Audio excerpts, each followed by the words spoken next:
What's raging, gamers? Good morning. How you doing, HenricK the Wreck?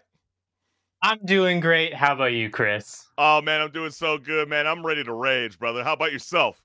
Oh, I'm ready to rage. Always ready to rage. Hey, let's get it, baby. I know we had a lot of fun, at the start of the show last week when we were talking about Minnesota Timberwolves star Mike Conley. You guys might have remembered this, where he went up to the press and he said, hey, man, it's not time to be playing around, playing video games and jumping on Call of Duty. Well, there are NBA players that are speaking out against what Mike Conley said to Karl Anthony Towns, who, just wanted to relieve some stress, which created such a golden moment. But here is Devin Booker speaking about that matter. I just got on Call of Duty and blew some steam off. All he do. Yeah. All he do is play Call of Duty.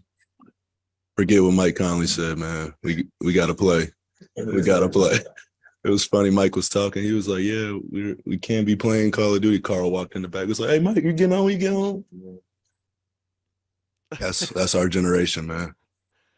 It's definitely our generation. One of the comments was 100%. pretty lively right here, HenricK. It said, isn't COD stressful, though? It can be. It definitely can be. You're especially if you're having to carry your team sometimes.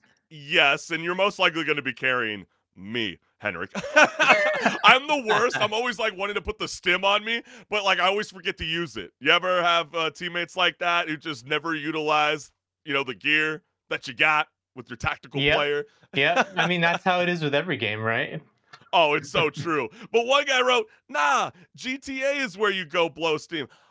I don't know if I necessarily agree with that. The lobbies take forever to load.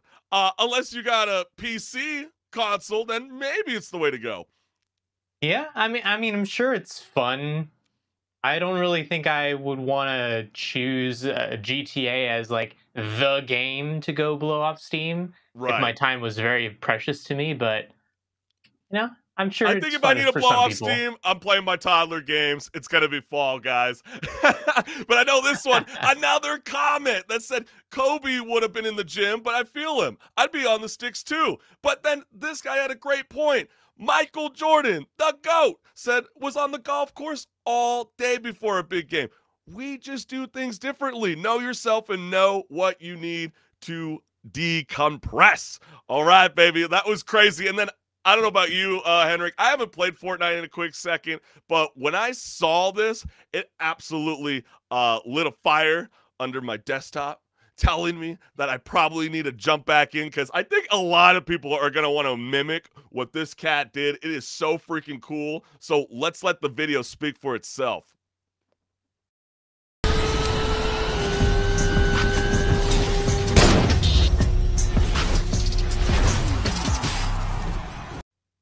Pretty freaking cool, right? No scope. Right. I know a lot of people were kind of saying it didn't seem like the guy was really moving, but come on, man. You gonna pretend like you could do that? I don't think so. But this fool said, I mean, nah, even if man. they're sitting ducks, it's still a hard shot to hit. That's what I'm thinking. I'm like, let's be real. But the guy's like, nah, man, can't make it. Got plans. The plans. Owning noobs. Does Fortnite have something similar to kill cam? If so, bro, gotta uninstall after that. Dude, Fortnite's been out forever. How do you not know that it doesn't have a kill cam? And then I'm finna try this all day. But we also have one more topic I wanted to showcase. HenricK hasn't even seen this, so that's what's going to be funny to see his natural reaction. But, people go through these driving tests, and, they don't want to necessarily put you in a 24-wheeler right away. They're going to test you out on a simulator. So there is a trucking simulator out there, and it didn't necessarily go well for one gentleman. Oh. You killed the police. Keep on. Keep going. Hold on to the steering wheel. This is real. Oh, yeah. You gotta come get me. I'll look back to the head behind me.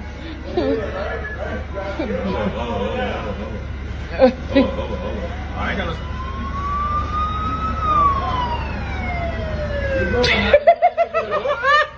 Whoa.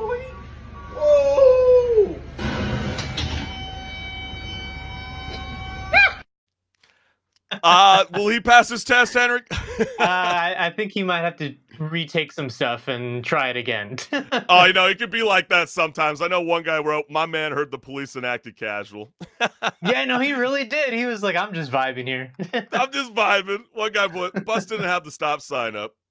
I guess that's the point. And then another said, "The game is Burnout Revenge Takedown for those wondering." So it never was a training course to begin with. So I think, maybe he does win after all. But hey, we're excited to get the rage going with Rage Quit Video Game Talk Show. So we might as well set the tone. HenricK the Wreck, you ready to rage, brother? I'm ready to rage. Hey, let's get it, fam. Let's get it. Let's get it.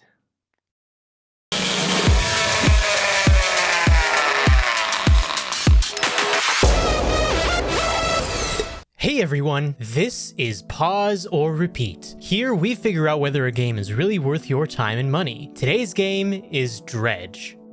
Do you enjoy a good fishing game? Well, Dredge might be just for you. But it isn't just your average fishing game. You'll quickly realize that there is a mysterious atmosphere afoot filled with eldritch, Lovecraftian horror. It plays perfectly into the mysteries that the oceans hide. But how does this affect gameplay? The gameplay of Dredge greatly involves you going out to fish by boat. While you're out fishing, you're playing a game of inventory management due to your limited carrying capacity. After fishing, you can go back to town and sell your fish for a profit to further upgrade your ship. All the while, you're also completing quests for the townsfolk. However, if you decide to sail during the night, that's where things get interesting. During the night, you have a sanity meter that will deplete the longer you are on the waters. As your sanity depletes, you start to encounter horrors attempting to end your escapades. Whether they are a figment of your imagination or not, they definitely do real damage to your ship, which will eventually break, sending you back to your last save point. How does this all play into the story? The story of Dredge is riddled with mystery. Without spoiling anything, you're sailing around the areas of the fictional town Greater Marrow and surrounding islands looking for fish to catch. You quickly find out that there is a connection between some of the townsfolk and the horrors that come out during the nighttime. From there, the story unfolds alongside the peaceful yet eerie atmosphere of sailing during the day. Altogether, the game is about 12 hours, give or take, depending on your pace. But now the question still stands. Pause or repeat? Yeah, Dredge came out of left field this year. Like, no, I don't think anyone was expecting it to be this game that, came out to such a widely accepted view of, oh, this game is really, really good, actually. And I agree. I'd say this game is great. It's actually such a great game that I want to say it's probably Game of the Year contender, I'd say. I'm glad you said that, because I think you're absolutely correct. I mean, if we're going to be bringing in indie developer games like Stray into the mix for Game of the Year, this is absolutely in that Excalibur of a game. I've been kind of dying to play a fishing game in a quick second. I used to remember when I was on the Windows 98, playing Bassmaster. And, some of the things that were really missing was some of those fun aesthetics, like, fishing in the nighttime and dealing with some of these mythical creatures that you see in this video game. You're definitely going to want to repeat it. And I think it's fun to bring in all ages into the mix. So I think it's going to be kind of difficult, HenricK the Wreck, to be sharing your controller since it is a one-player game. Yeah, I mean, I know there's a lot of hard hitters this year in terms of Game of the Year, and, we'll be talking about a couple of them maybe in one of our topics later on, but I still think, this one's definitely up there this year, at least so far. And, I mean, maybe that's part of me just being someone who loves horror, but I think this game's great. It's definitely a repeat for me, and I recommend anyone who's watching to play it as well, because you'll have a good time. Yeah, I think that's absolutely correct, my man. And I think we might as well leave that on a final note, because you said it so perfectly. So you're into Jaws and Moby Dick. This is the game for you. So I guess I'll say it right now. This is a definite repeat. Yep, definitely a repeat for both of us, it sounds like. Hey, that's what's good, baby. So go ahead, keep a lookout for this game. It is so much fun, but stick around as we got so much more left on Rage Quit Video Game Talk Show. Let's set the tone, baby.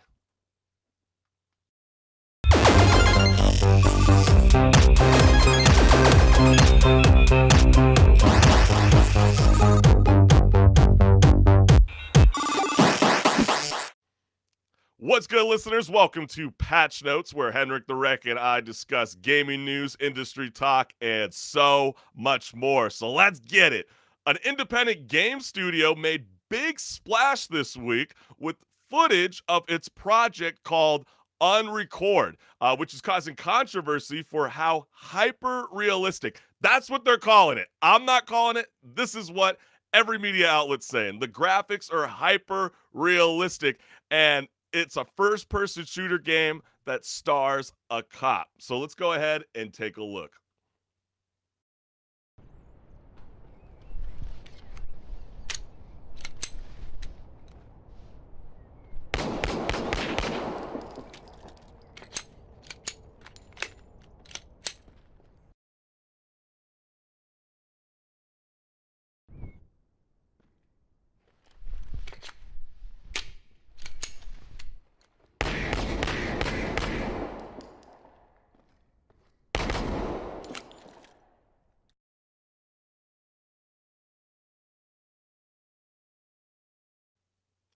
So as you can clearly see there, people are taking issue that, one, it's starred as a cop. People are afraid that this might create a black and white issue since, you know, we do have racial tensions right now growing in this country day by day. You can just look at the scene, you know, across the nation. But the comments were active. One person wrote, minimum requirements. You just need a space shuttle processor, a dolphin memory, Wakanda graphics card, and wet water cooling. So, like, if the graphics are true to what they are, HenricK, oh my gosh, I don't even know if the PCs that we're currently on right now to be streaming Rage Quit would even be able to sustain, right? I mean, they are definitely doing a lot of graphical tricks to make it, you know, seem more realistic. Part of the thing is like the body cam aesthetic, right? So they're doing like the fisheye lens, the little like smudginess of the quality to make it seem like it is from one of those crappy body cams that they give to our police forces, things like that. But I think the company even came out and said, yeah, some of the computers you guys have are probably not going to be able to run this very well. So if you want to play it, go out and get a better one. Yeah, go ahead and go get a better one. I know one person wrote, give me some monsters to shoot. This sort of realistic rendering is really impressive, but makes shooting human targets uncomfortable. I'm going to take down that graphics down real quickly because I want to see your face when we talk about this, HenricK. Where was the same kind of energy when Call of Duty dropped their infamous mission where, you know, you star as a Russian going into an airport and then gunning down the whole airline? Yeah, the didn't no seem Russian like anybody mission. really flipped out too much. I mean, people did flip out. I saw plenty of things on mainstream media talking about that, even where it was like, "Oh, this game's making, you know, people play this mission where you go into an airport and you do a mass shooting." Yeah, Okay, I know. And then how many people actually followed through with it? Yeah, but you know, here's part of it. The thing is, the game didn't force you. It was an option. You could skip it if you needed to, if you That's true, really felt too. like you didn't want to do it. But also, you technically didn't have to shoot any civilians because the mission was just basically you walking through an airport and you're on the side of the people shooting everyone. But people have played the mission and not shot anybody, and it's fine. But So it's just I the think fact that that was even an option, though, right, HenricK? I mean, that was it the gives a original different perspective. controversy. That's the thing. Like I know it's not a great perspective necessarily, but Yeah. like it's a different way to tell a story that I think only a video game can really do, because Well, I guess some people a were movie kind of can't even, do that as well as a video game can. You can't be the person shooting in Yeah. a movie. Yeah, so I guess like people just get kind of weary about this because in Unrecord, you're starring as a cop. You're not like just some like horror detective going into a haunted mansion. You're literally a cop. That's where people are starting to wig out. And then with the, you know, including the body cam, that's where people are calling it really hyper realistic. Also, there was also controversy, remember last year with Call of Duty again, where they made a map in Amsterdam that was too similar to a real life location. that so many tourists showed up that it became such a problem. That's when it kind of gets interesting. But I know that there was another comment here, which read, go ahead and take the caption down real quickly. It says, looking great. It's always good to see more shooters that dig into the grit and the grime of combat instead of following these bloodlessly shooting enemies with guns caked in skins that turn them into a sickening shade of neon pink. So I guess it really kind of, starts with, does it start with the parents though, HenricK? I really do think it starts with that at the end of the day. Yeah, I mean, there's always been the issue though where so many parents will not even look at the rating of a game and they buy it for their kids. They'll be like, "Oh yeah, he can play Call of Duty even though he's like 10 years old." Because every kid plays that, so it should be fine. But then you look at the rating and it says M. Right, and I guess my thing is, because we're going to move on to the next topic, on a final note for me at least, so much hype for a game that's in the demo process shocks the hell out of me. I thought we were not supporting developers that don't finish games. No, yeah, I mean, 100% I agree. Games should be finished when they come out, but I think at the same time, from the alternate perspective to yours, is I think it's cool to look at some games that are in progress and be like, oh, this game looks really cool. I'm excited to look at it. Like, my whole Twitter feed nowadays is just a bunch of indie developers posting tons of like demos and little clips of their games in progress, and a lot of the games, they look so great. I'm like, oh wow, I want to play this right now, but I know it's not finished, so I have to wait, unfortunately. Right. But hey, I mean, keep a lookout. It's becoming one of the top games wishlisted on Steam. So if that's the game for you, let us know what's good. But HenricK, what's going on in the world of the month of May? Well, to talk about games that are coming out, finally. So we do have some games coming out in May, which is going to come up in the next few days. And May actually has a couple of big hitters, I'd say. Some that actually probably are also, just like the game we said for Pause and Repeat, going to be Game of the Year contenders. I know we have a couple of videos, so we can probably go over one of them. What's the number one? I remember it started with the Z. Was that your favorite in the month of May?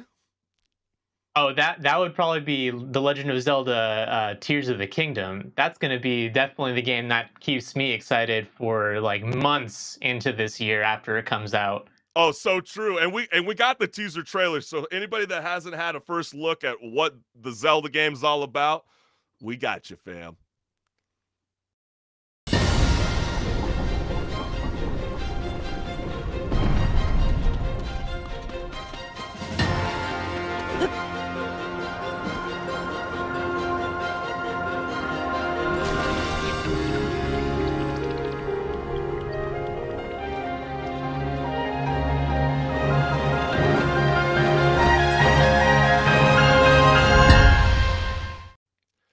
Oh, and so excited. Right. And I know overall, like, majority of the comments were pretty positive, to be honest with you. I mean, one person wrote, I'm going to make so many contraptions with the thingamabobs, the doohickeys with the fuse ability. I can't wait. Another person wrote, I can hear every other open world game developer crying bitter tears about how hard it's going to be to steal that fusion mechanic. Also, there is, honestly, the 5-year wait has only made me more excited for more Zelda. I know that the Zelda team are one of the most talented and creative teams on the face of the planet, and giving them that much time can only lead to amazing, groundbreaking games. Can't wait. Why? I'm hoping for it to be good, HenricK. I really, really am. But, like, I just feel like they don't... I know people are excited for Gandalf, but I just feel like there's something missing. I don't know. It just feels like the same repeat from the last game. Do you feel the same way, Chris, or is it just me? I mean, I've seen that opinion where, people are like, oh, this looks like just some like DLC for Breath of the Wild. Yeah. I'll tell you this. Breath of the Wild, even though it was such a great game, was not a perfect game.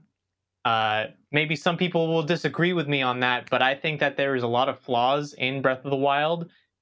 I had fun with it, but like, I was looking for an experience that had some things like the older Zelda games did, like the linear dungeons and things like that. Right. In this game, if they if they actually take the chance to implement some of the things that people gave them criticism on for the first game, that's going to be a great game, I'd say. And it looks like it, based off the trailers, like there actually might be a lot of things added into the game that are basically like a whole new game at the end of the day, like in terms of content.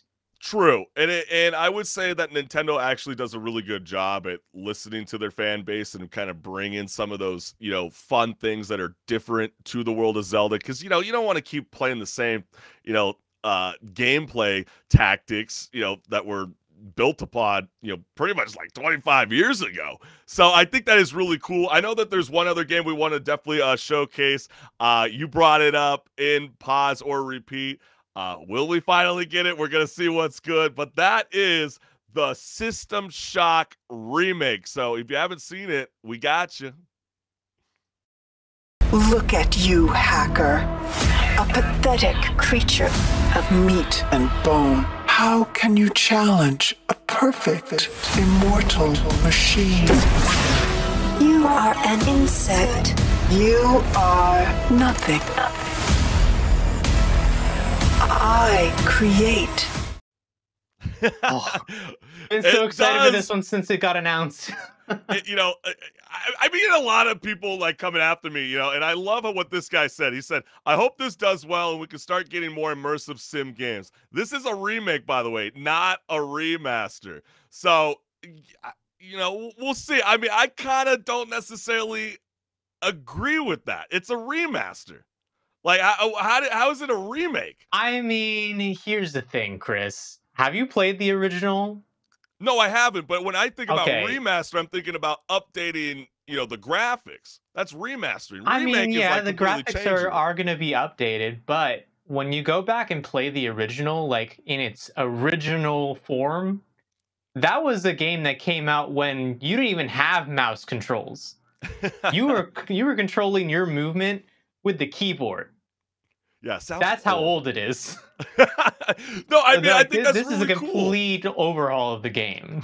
So I guess I see what you're saying. So you're saying like the remake is really kind of changing from you know, going from the keypad to, you know, like a controller, a joystick. Is that what you're kind of getting at? Yeah, and also, I mean, it's just kind of updating everything, the whole storytelling to more modern standards, where a lot of that game, it had like the little window for your game and then the bunch of information on the side, and you don't need that in games nowadays. Like no one wants to play their game through a little small window. They want the full screen experience. So true, like dude. That. And I know one person said it looks absolutely amazing. I can only comment one thing that feels off. It's the melee attacks. They just don't seem to connect. But in general, I think it's really, really cool. Another person said, I remember playing the original during the summer of 1995. I was 2 years old, okay? So, yeah, this is going to be fun to play. But nearly 3 decades later, this remake is looking like Game of the Year material. We'll see. We'll see. We'll leave it off at that. Game of the Year material comment, but I'm going to have fun with it. We don't want to be just constantly throwing that out there like crazy. Dredge, that's a different story. But hey, we wanted to talk about this because I know Reddit was having a lot of fun, from Ghost of Tsushima to The Witcher 3 and Skyrim. Players were discussing some of the most beautiful worlds in video games. So there is a very popular gaming subreddit. Commenters were eager to discuss this, and the topic was called, what was the most beautiful world in a video game for you? So I went ahead and grabbed some of those comments that were very, very active and still going right now as we're live on air. And one of them was Ghost of Tsushima. Second was Red Dead Redemption 2. The third one was The Elder Scrolls 3. Morrowind, for the first time for me, was in 2005. Just wow, you know, that rain and the thunder. It was just so amazingly beautiful. Another person put Horizon Zero Dawn and Forbidden West. Both have gorgeous worlds. There was another person that said, hey, Dragon Age. definitely deserves some credit. It's kind of been, swept under the rug a little bit, and, you get to listen to some random bullshit from your party members that come up with you. And then also was the World of Warcraft, which I think that is fair to say. It pretty much dominated our entire childhood, even though I was more of a sim cat at the time. I mean, it was such a dominant force that, mainstream media even got to the point of being like, World of Warcraft is destroying the universe.